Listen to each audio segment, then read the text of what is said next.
Here is Adrián Vázquez. His talk is the Eilenberg-Moore two-act junction for no iterated monads. Well, thanks for the organizers for accepting my talk, and well, thanks. First, I would like to make some comments on the display of this presentation, because I think that it's important. But I'm speaking of myself and not in representing the SIMCAT or any other institution. The thing is that I think that the development of mathematics, well, the display of mathematics is a belief that is going towards, in particular for publishing. The thing is that all the mathematicians use tech, and there's nothing more. No? We are very comfortable with it. But the thing is that when you wanted to do some more stuff, or you wanted to have more interaction with other people that don't want to use tech or don't feel as comfortable as us to use it, there are some problems there. These kind of problems appears mainly in publishing. One of the solutions, this might not be the solution, but it's a proposal. The proposal is the following. I am not a computer scientist, so many of the concepts might not be correct, but I will do my best. There exist some documents. This is the acronym. This is the document object model. Yeah, sorry, document object model. The document object model, there is HTML, no? There is a markup language, and there is XML. What I'm trying to do is to have an archive that can simulates what tech does. For XML, there's something like people call MathML, and there is something like SVG, and I will talk about in a little bit about this.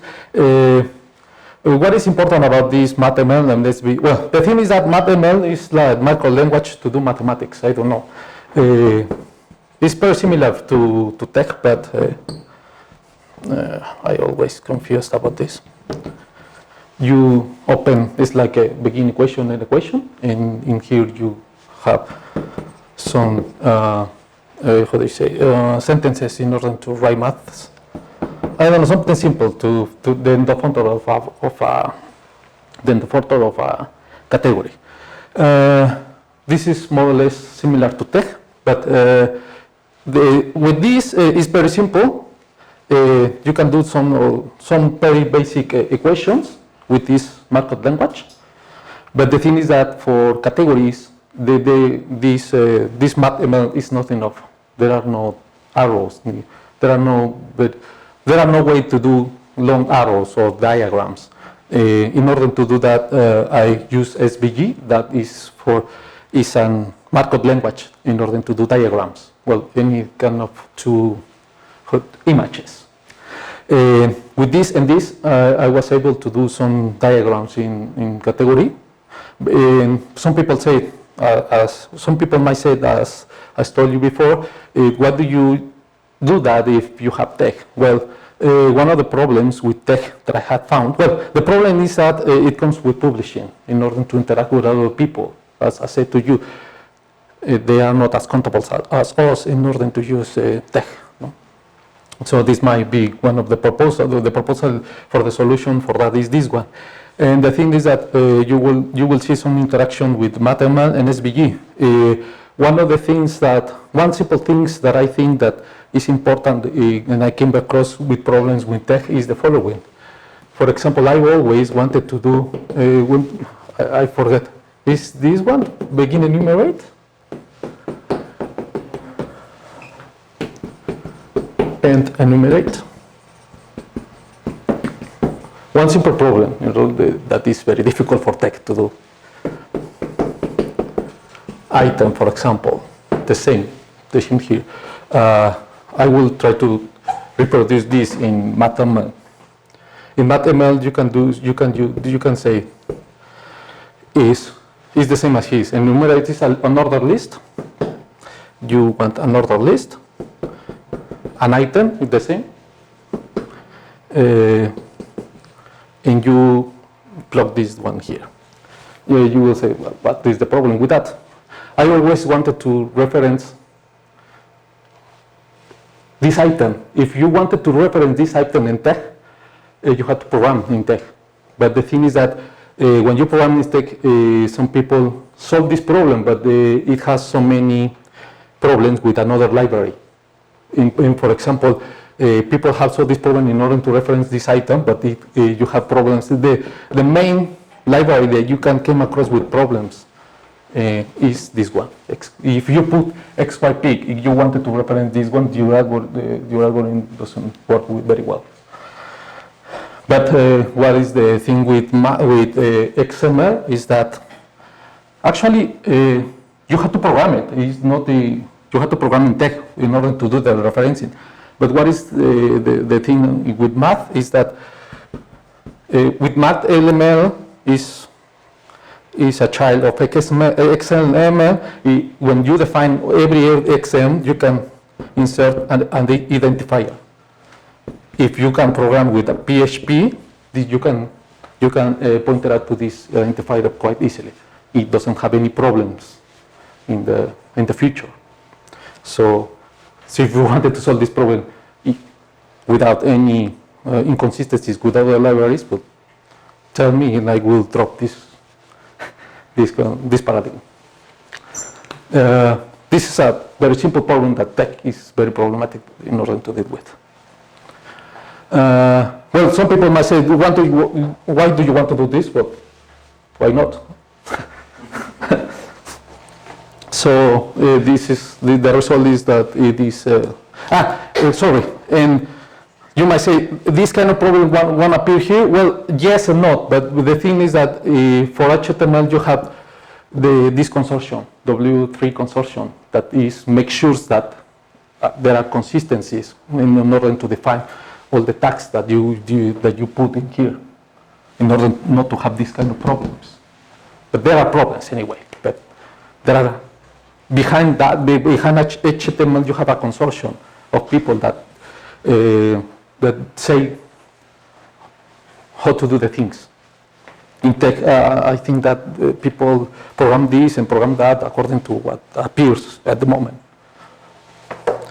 And that's it for the commercial. So, and for the two adjunction of Eilenberg-Moore, the introduction is the following. I have been working with the two categorical adjunction of Eilenberg-Moore for so long, and I wanted to drop it, but there is another context that this might work very well. And this is the following. The presentation is the two categorical adjunction is this one. I will talk about more or less what it's about. This adjunction, you can for zero cells.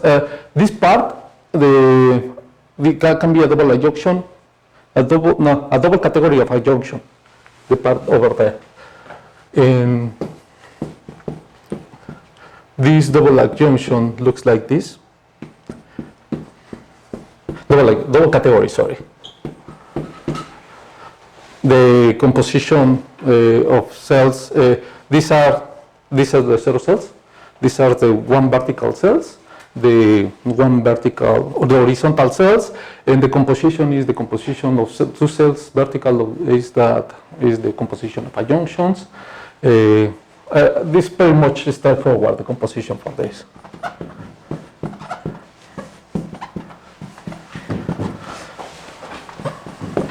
And what I'm referring to with the H of the button is that on the right hand side you have the two category of monads, and on the other side you have the double category.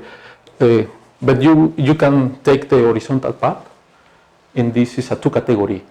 So that you can define the two adjunction over this piece.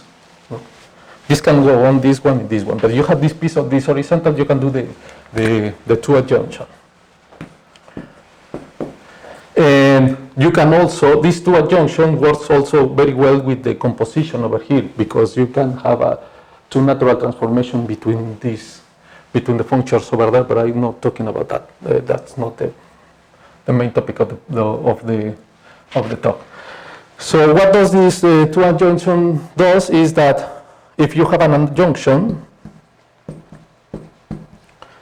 you send it for zero cells. For a two adjunction, I had to send zero cells, n cells to n cells.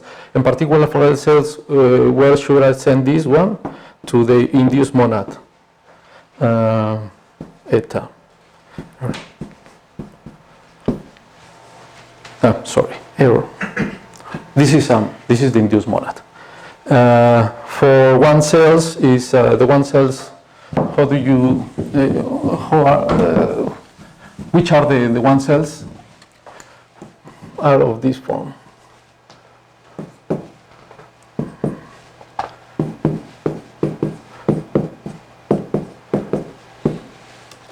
There are two functions, and there are two functions, and there is a natural transformation.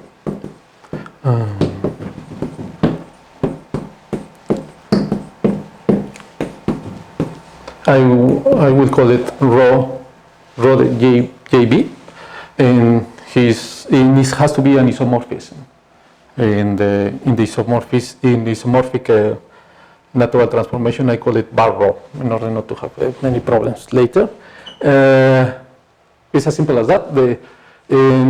I had to send in this one into monad. I didn't say. Sorry, I didn't say what the monad. The two categories of monads are. The zero cells in monads are what is supposed. The zero cells in the right hand side are these ones. The one cells are the morphisms of in Lack street. In street and Lack are of this form.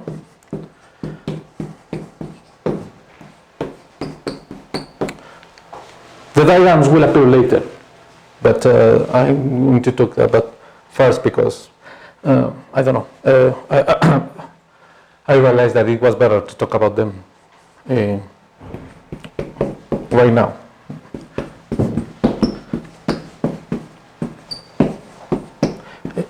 And the natural transformation goes like this, and it has to fulfill some conditions. According to the multiplication of the monad and the unit of the monad, and I will display them later. And if you have a one cell in the two category of adjunction, I had to send this one. If I don't,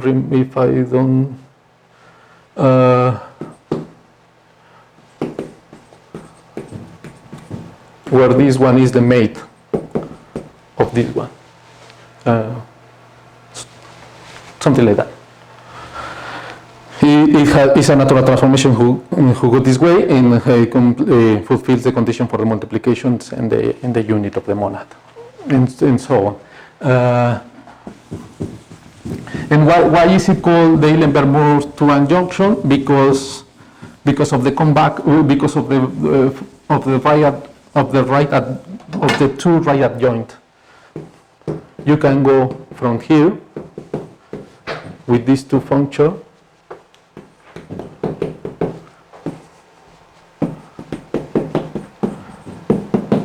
like this. If you have a monad, I will write it this way only with the category and then the function over it, and you send it to this adjunction.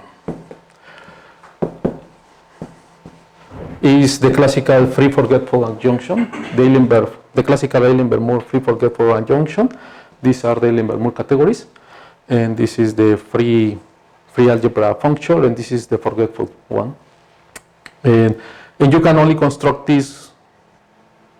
You can construct these two category with some if the two category has admits the construction of algebras, but the cat always you can always define the algebras.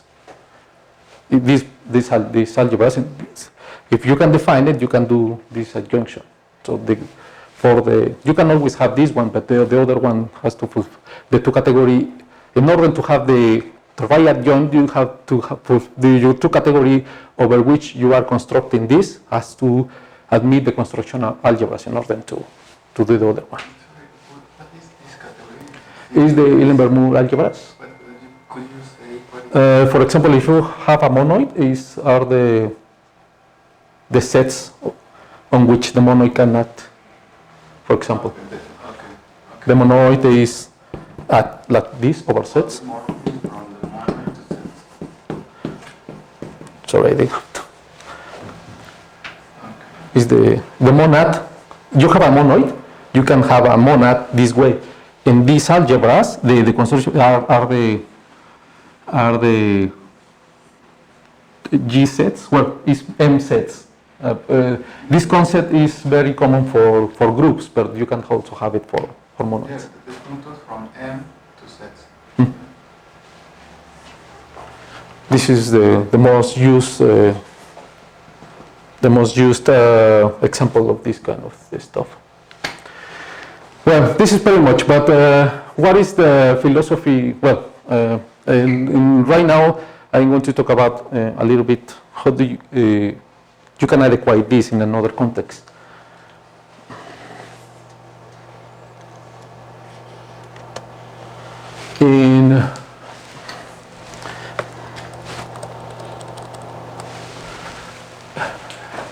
So this dual junction was constructed by Climent y Soliveres, but there was plenty of information around. No? There was some people that was on the verge of constructed, but finally the first one that get them were Climent and Soliveres. And with Turcio and another students, we were doing these ideas already. And we realized that Climent and Soliveres found this dual junction earlier, but the good thing about us to think about this construction is on the philosophy, because we wanted to apply to some particular examples. And those particular examples are the following. The first one is the lifting for monoidal structures.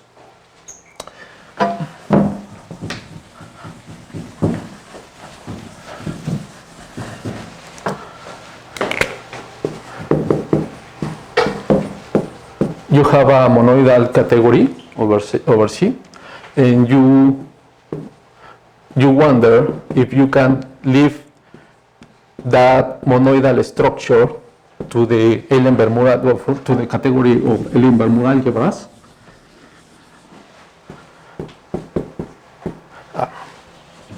And what does a lifting is? The definition is more something like this. It has to this diagram commutes, and this you wonder. The question is how to lift this monoidal structure to the Eilenberg-Moore algebras, and for that Joachim Moerdig find the solution, and the solution is to add more structure to the monad. And there are some isomorph. Well, that's the solution. But if you are working this kind of stuff in the two category of Eilenberg-Moore, the isomorphisms or this structure that find Eilenberg-Moore are quite easy, and so you don't have to work.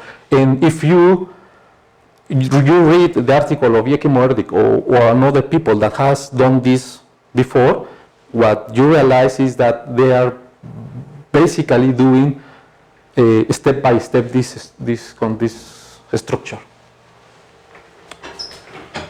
Another thing is that the extension for monoidal structure, the same, but for the Kleisli, you wonder how I can extend when you are talking about Kleisli. I think that this one is the other side. You are wondering about the extensions, no? Sorry. How can I extend the monoidal structure to the class structure? And I think that was Kelly, I'm not very sure, and I haven't been able to check his article because it's $30. But the good thing about this one is that you don't have to. Why? Because if you have the two adjunction, it has to work well on the several duals. So this is a kind of dual of this stuff. So the only thing that you have to do is apply this structure to the dual, and you get what you get. So I only wanted to check this article in order to verify that everything works. But well, anyway, if someone has it, I can send it to me.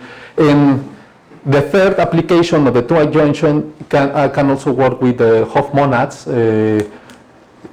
I work with Bruguieres, Stephen Lackenberg, Eliezer, and it works also.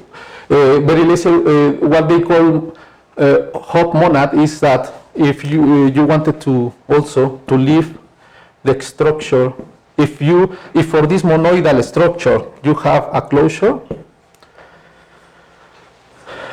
you wonder if you can leave that to the Eilenberg-Moore algebras. For that, there are some technical problems that you had to solve first.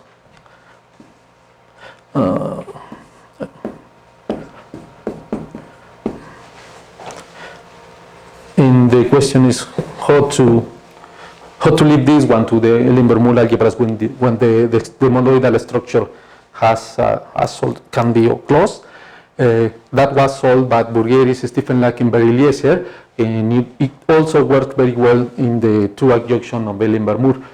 Because these three main examples and another ones, that's what I call, that was, I don't know how to say this one. With these three examples and another ones, because of that, I call it the importance of these two adjunctions. These two adjunctions of Eilenberg-Moore. For me, it's important. Why? Because it can solve. You can check all these three or more examples. For me, it's important. But when I talk with people, they don't seem to care about this. But anyway, this is my appreciation. Well, this is one that. This one before. So Manes and in the context for now is to work with monads, no iterated monads. What is the thing with no iterated monads is that you have to fulfill with monads one of the commutative diagram that you have to ask for the monad is this one.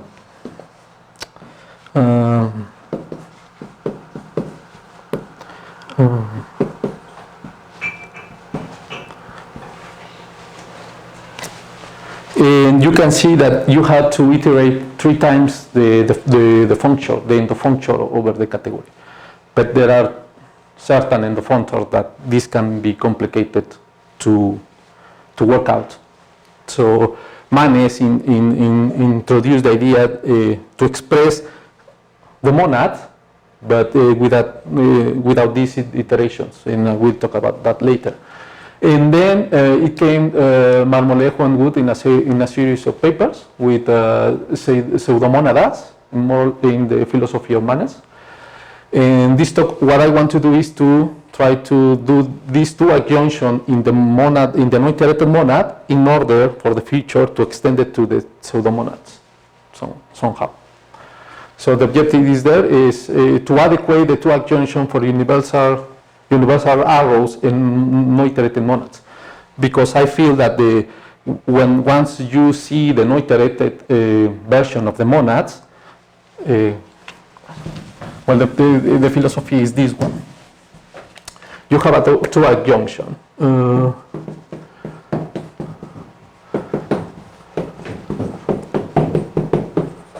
Into monad. I might call it the classical configuration. But what happens if you have the no-iterated monads, what I call it simple monads, but what is the thing that you have to have here in order for this not to work as managed, not to carry all the information at once? But what do you have here? In the proposal is the use universal arrows. And what is a universal arrow? Because not too many people, well, this is what I told you before. The transition is to pass from monads from simple monads in the other one, in constructed to the two functions. And by the way, this is the way this is the result that you do this mathematical stuff in XML, as I told you. Zero cells, well, the zero cells are the one that I told you, are the junctions, but what is the definition? What is the definition for a universal arrow? The definition is there. A universal arrow, from the object, you have a function, the r from C to X, and you have an object in C. A universal arrow is a morphism. This morphism is universal for this function and this object. If you have another morphisms from the same object to another RB, there is one unique morphism W. If you apply R to the W, this is the only one that can make that. This particular definition of universal arrow, you can work with this one, but there is another one equivalent that is more workable. And these are in MacLean's list of equivalences of adjunction. The definition, that equivalent definition of a universal arrow that in this context can be worked more easily is this one. A universal arrow from X from the object X to the function R is this. I am only asking an arrow. I am not asking that this is a natural transformation. So you can start to see that you are not having a lot of information. So this is only an arrow, and in the property is the same. You have an arrow that ends up in Ri, and it is only W that makes this one. And the notation, there is notation, I can call it this W B star. I'm not going to not forget that this induced by this B. So, for example, how do you get from this one to the counit? For example, to get the counit is very simple, and once you get the counit, actually you get one of the triangular's identities. Only using this universal property, but I think that I will start with RA.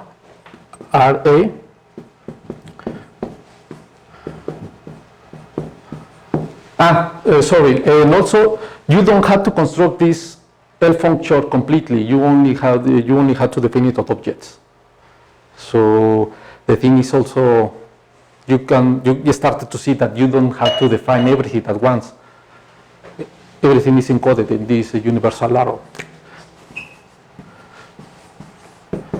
The universal property of that arrow, it says that, in particular, if you are using the identity, there exists only one morphisms who goes from LRA to A, that R of whatever you define here makes commutative this.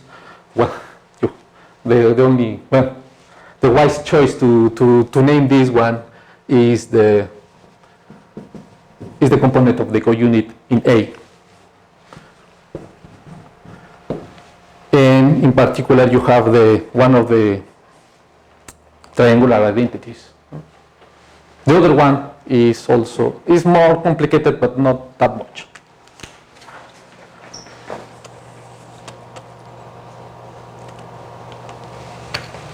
So, For one cells, do you remember that I told you how to work with two cells in, well, one cell, for example, in the no-iterated case? In this case, the one cells are the same. You ask this diagram to commute until an isomorphism.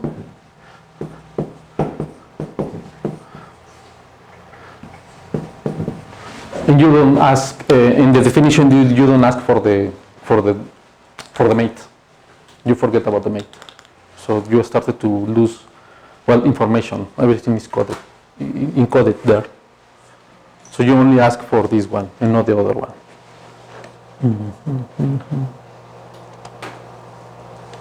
Well, the two cells is more or less the same, but the thing is that because I needed time, I am not working with these two adjunction in two cells because I didn't have the time. But anyway, what I can say is that if you had a two adjunction, if restrict these two adjunction on the horizontal structure of a two category, this restriction, it restricts to a normal adjunction. So I will be working on this normal adjunction of the horizontal two category structure. Because I didn't have to extend it to the two cells, but anyway, it can be extended. Now, one of the things that sorry, I didn't say that, that I'm pretty sure that this can be extended is that it's equivalent to work with no-iterated monads in universal arrows and adjunctions. So it has to be extended somehow. The only thing is that you need time to work out what is that. So this is the definition of a no-iterated monad, but I changed the name to simple monads. I hope that this doesn't conflicts with any other definition of simple or simplicity.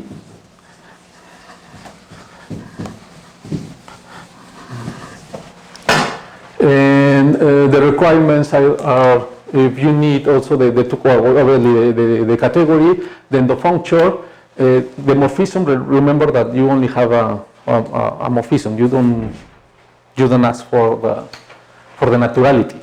It has to appear later if you want it. If you want it explicit, you have to work it out. And this structure, the S, and I will explain later what is it. And then the list of the conditions are there. Is a category, is a function. I think that you can drop also the function part, and you only have a morphism, a map. I don't remember. See, a function. You don't need to be a function. I don't remember. Anyway. Sorry? You don't have morphisms anyway, right? Because it's the discrete category. The objects, yes. Well, it's, yeah, sorry, yeah. It's enough for the morphism between objects. Also, the morphism is a function with those that kind of thing. Wherever is it has the codomain or SB, you can construct another one with the domain where S.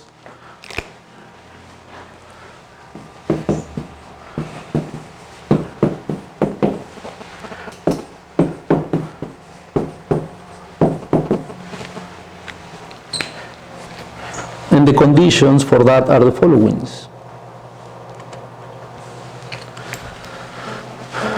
When you apply that function to the morphism eta, you get the identity. This particular, the second one, is going to be very helpful to draw it, to do the diagram. Is this one? No? And the other one is well, it's another condition of the simple monad.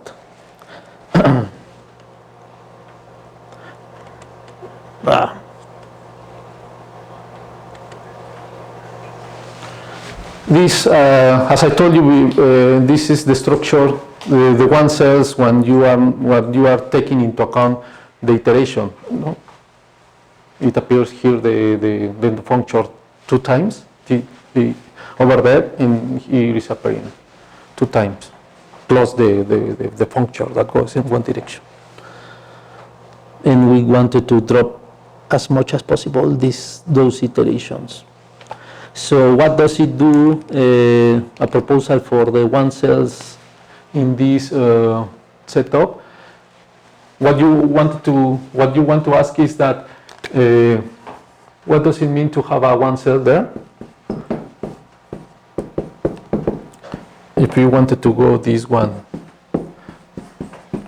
to this, is that you can talk about this as algebras. I didn't mention, but you can say that these are the conditions for algebras. These two, isn't it? Or the three? I don't know. Well, these are talk about. You can see the last two conditions as S-algebras. That's the definition for S-algebras.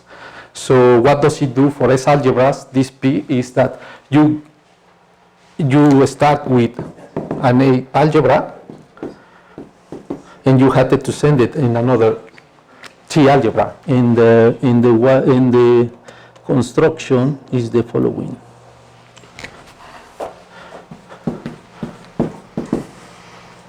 Yeah, you have to construct it. The one says is that, yeah, this has to be a P algebra, a T algebra. And I call it, I think that PSA. I don't know. This is a T algebra.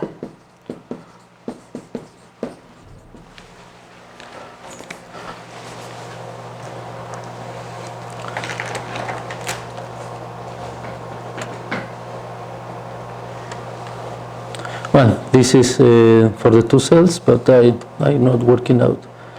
Well, how do we start to construct this one? Well, the two left function, you started to construct it this way.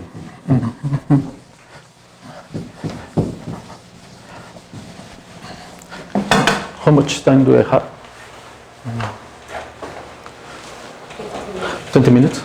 More or less. Eh? 20 minutes? No. It says there, isn't it? The universal arrow, you send it to that monad. You only complete this R with this L, and you construct this one. And the construction is this one.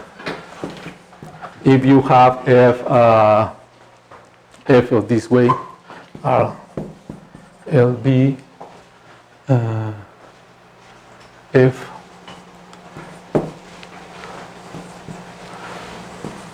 eta, sorry, is the FRL, yeah.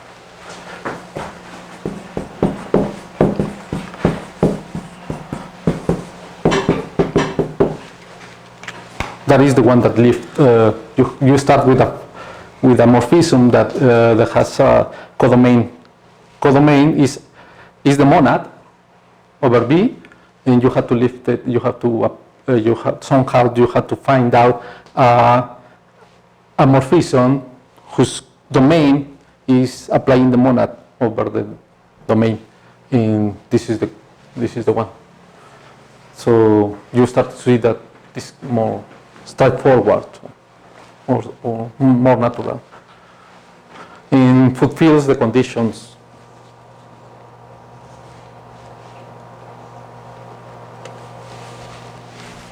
The first one is quite easy. It's the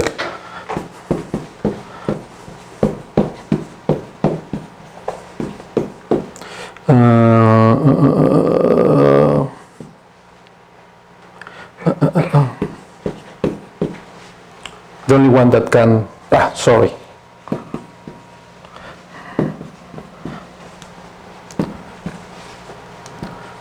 The unique arrow that does that is this one actually. So that this is the condition that is telling you that one. The first condition is this requirement. No, This requirement is this property for this morphism.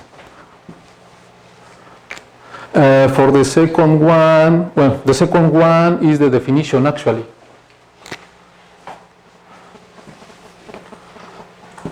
Because this you define it as F, RL. And the second one is more, you have to work it out more.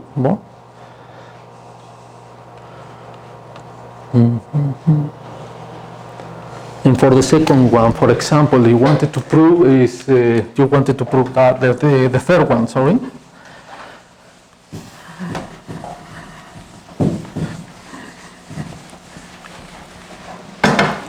You wanted to prove that GRL of FRL is GRL FRL.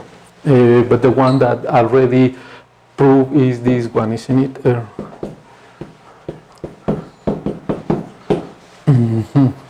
So what you can do is pre-compose or compose, I don't know, with this one,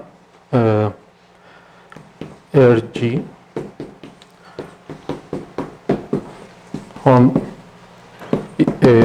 on the both sides. You have this one, and apply this property with F is this one. So what tells you is that, well, this is a function, so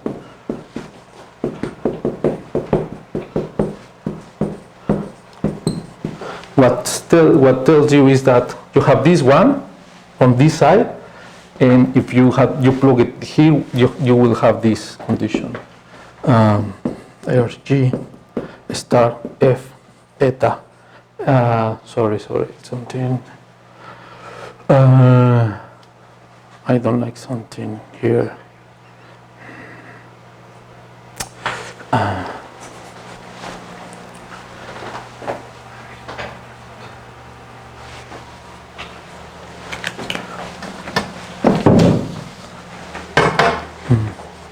Yes, because this FRL is R of the star, this one, yeah, sorry.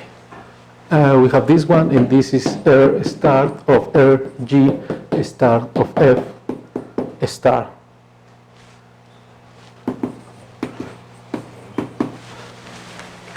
And from that, you have the condition.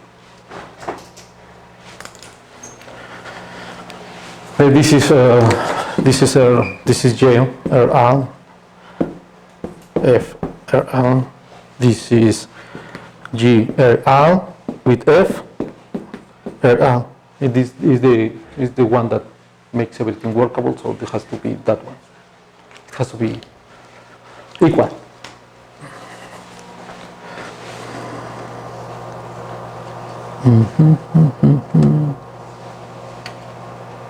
And over one cells, what does it do? Well, how do you induce this T algebra? Is as follows.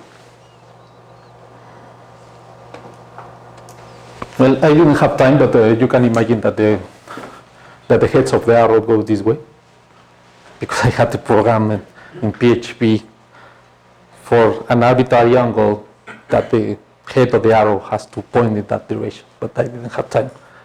So, but once you program it, it's quite easy, but you need time. You can have the arrow pointed anywhere.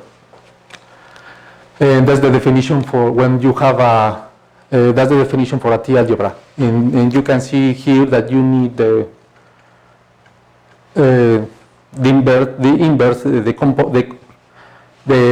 component of the inverse in order to make the definition. You compose this H. Remember that you had to leave this domain to that monad. So you apply the definition over this one, but the domain is not the one that you wanted. So you apply the inverse, the inverse component of that one, and you ended up in the ones that you wanted. And you can check the conditions, and are the one that you. The conditions can be work out. Well, actually, here's the definition of the. You might not see it. The definition is the one that is over there. But it says here is the GB induced T algebraic structure over H.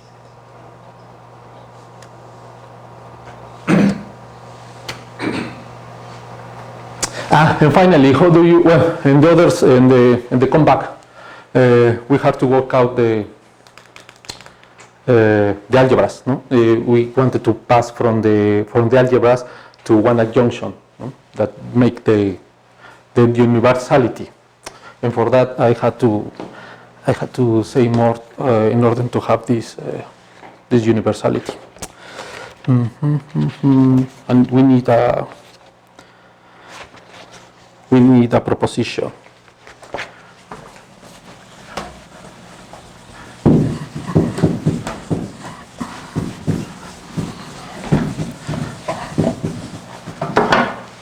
Here, what you wanted is that I wanted to, for this, this is an algebra, and this is the condition, the universal condition. If you wanted to have an adjunction over there, if you have a structure of algebras here over this, with that monad, for the simple monad. So that's the construction.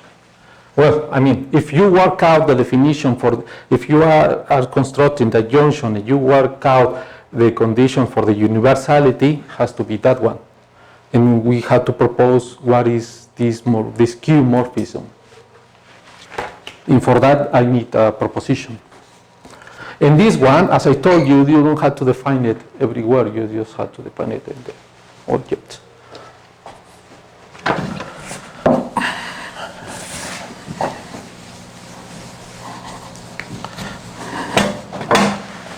And the proposition is the following. Consider A in C and N and S algebra.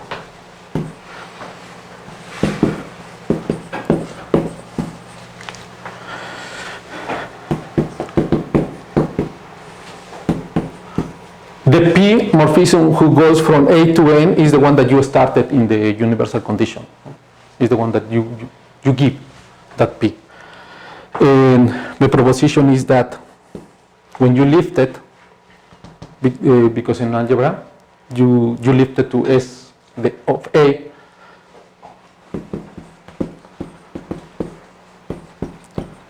and this structure, the S algebra induced over A with the no iterated or the simplet monad is the one that you need in order to have this as a morphism of algebras, of T algebras.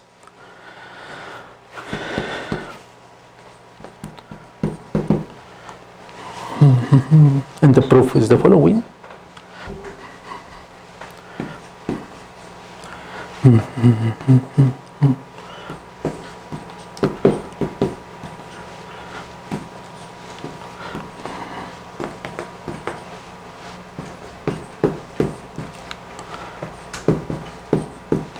If you check it, is the condition for the structure of is the condition for this for one to be an algebra.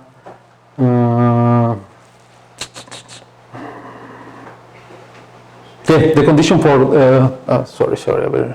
Let's see. Yes, this one. This one is algebra, so it has to fulfill this one.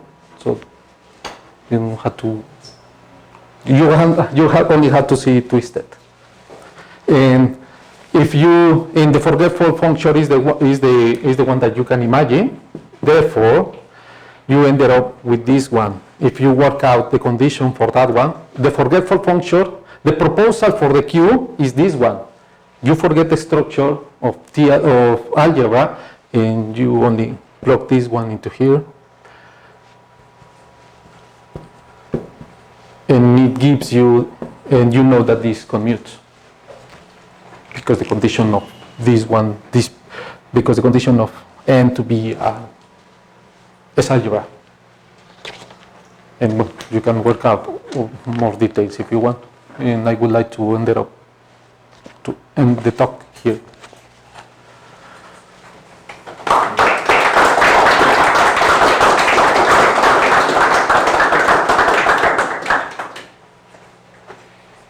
Any questions?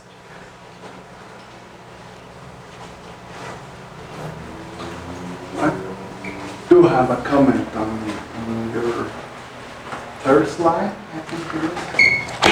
Thursday. Yes. After the talk about that no iteration monads that I gave, I don't remember where, Bob Walters came to me and he said that all this no iteration thing, he had done his thesis like 4 years before mine. We didn't know about this. We tried to correct it later. Apparently later was not soon enough, but I think you should change that to Walters, maybe Walters and Manes, because his book was popularized the whole thing. But really should be Bob Walters there, Good. no iteration moments.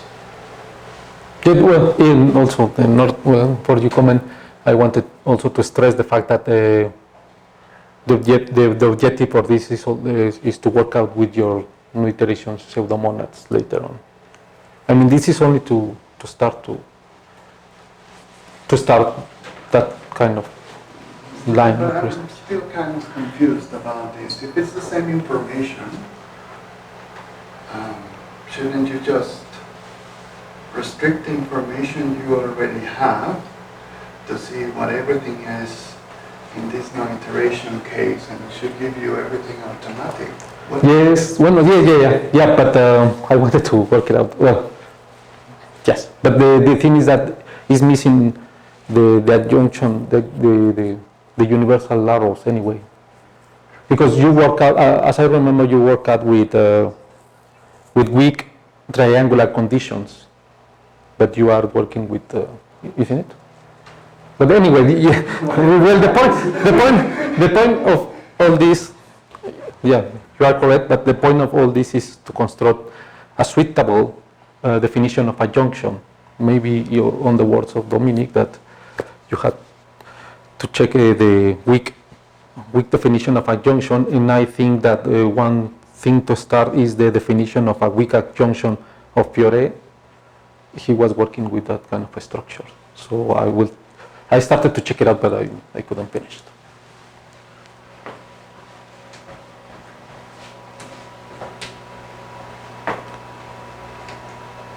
Any more questions or comments? We thank you.